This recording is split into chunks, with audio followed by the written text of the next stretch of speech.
Transnet Rail Engineering, which is a unit of South Africa's parastatal Transnet, today toasted the acquisition of 143 diesel-electric locomotives as part of its 110 billion rands worth of Capex expansion programs. The program is intended to strengthen the country's rail, port and pipeline systems. Earlier on, Uche Okoronkwo filed this report.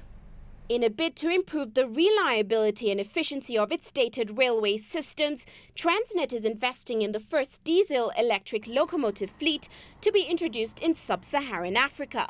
The plan was outlined in the context of an aging fleet that we have, and is based on our predictions of the demand that is out there in the market for the transportation of freight.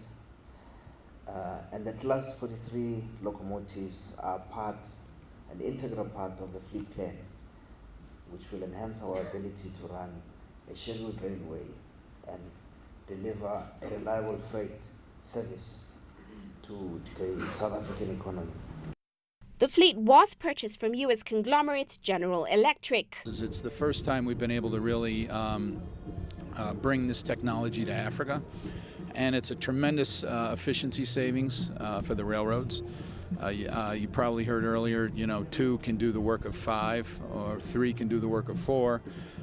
It saves, there's up to 600,000 liters of fuel that can be saved, a number of productivity enhancements for the railroad.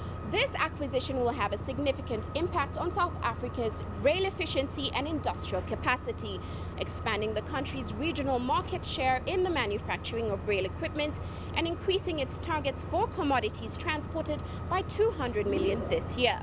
Minister of Public Enterprises, Malusi Gigaba, emphasized the importance of this project to South Africa's growth plan, specifically in generating 5 million new jobs by 2020, migrating its industrial transport systems from road to rail, and repositioning the country as a leading manufacturer of rail equipment in sub-Saharan Africa. We're going to establish South Africa as a manufacturing hub for locomotives and wagons.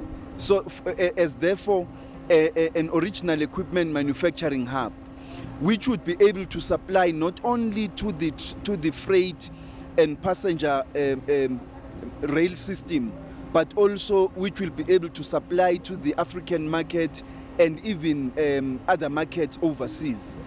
He also affirmed his plans to adopt new financing models, which include public and private partnerships, as it increases its investment in logistics. We are in a process of looking at the financing mechanisms through the Presidential Infrastructure Coordinating Commission. But the Department of Public Enterprises itself has also been studying the financial models that we can use to support our infrastructure expansion program.